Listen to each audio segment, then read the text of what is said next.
Hello, I'm Chris Hartwell, and welcome to the Heartbeat. Today we're going to be talking about Peter Berg's Deepwater Horizon. Join me, won't you?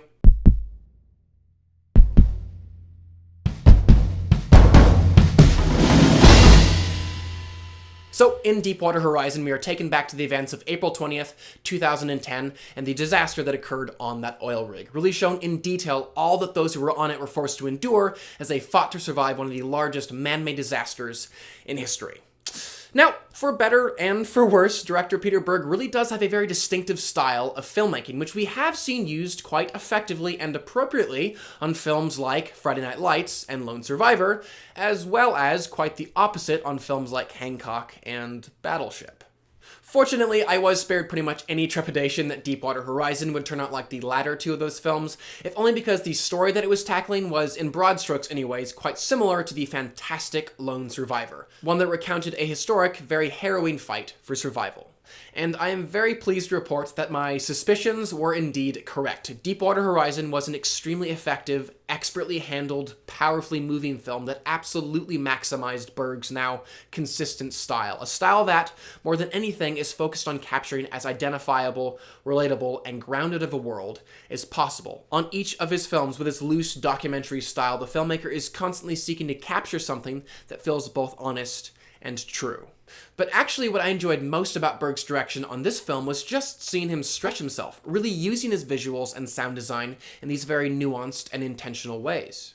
For example, even before the chaos of the actual disaster erupted, there were a number of moments where Berg, in his staging and sound design, captured some of the chaos and hurriedness that led to this disaster to begin with. There were a number of moments where we cut inside the pipes, actually getting to see that pressurized mud just fighting to rip through that man-made seal.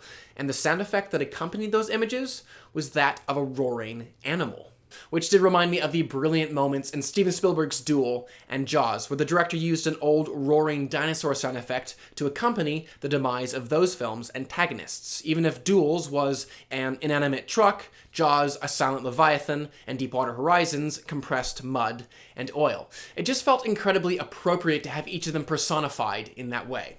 Also, similar to last year's The Big Short, this film did a great job explaining a complex and foreign to most of us world, and doing so in ways that weren't dull, which really did need to happen as to allow us to participate with the story and to more fully perceive just how much danger those men and women were in when things started going horribly wrong.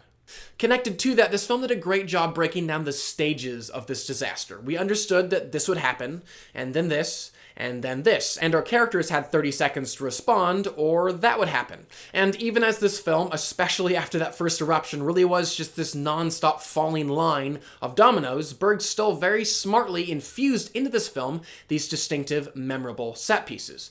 The moment where they save the guy with a broken leg, the moment where they try and restart the generator, the moment where they're trapped on the helipad, etc. And another fantastic element of this film was just how lean it was, coming in just under 100 minutes. And because it didn't sensationalize the events of April 20th, 2010, or like your standard Hollywood movie, feel the need to embellish its characters with these forced character arcs, the film was just able to take on that extra level of reality.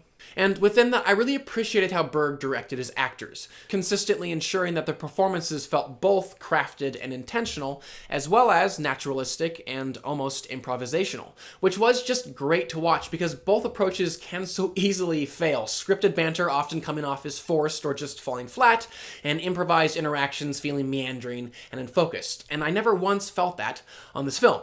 Of course, it doesn't hurt to cast people like Kurt Russell, John Malkovich, and Kate Hudson. And Mark Wahlberg especially has just always been in the pocket on Peter Berg's films. His performances in Lone Survivor, this film, and I'm sure the upcoming Patriots Day, all outstanding.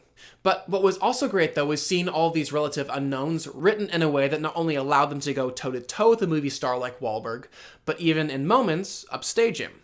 And there was one scene in particular which really did act as a paradigm for this entire film that did this quite well, expertly subverting what would have been cliche and predictable and replacing it with something that felt a lot more honest. And I won't spoil the whole scene, but in it, Mark Wahlberg starts giving this impassioned speech as to inspire confidence and instigate action. And no sooner has he started that, though, than he's completely shut down by one of those newcomers that I mentioned. And he tries to kind of adjust and make a slightly different scripty approach, and again, shut down. And so he adjusts again, rejected. And because Berg took that approach in that scene, attacking something that we've seen 100 times in this unique and distinctly honest way, I did find myself drawn into the reality of that moment all the more. If I had to nitpick, I did feel like Berg could have provided just a slightly stronger sense of geography up top, just so we could have better tracked with the different players when the oil rig went down. The CG too was noticeably shoddy in a few places, and the score did feel like nearly every other generic, forgettable score written for blockbusters these days.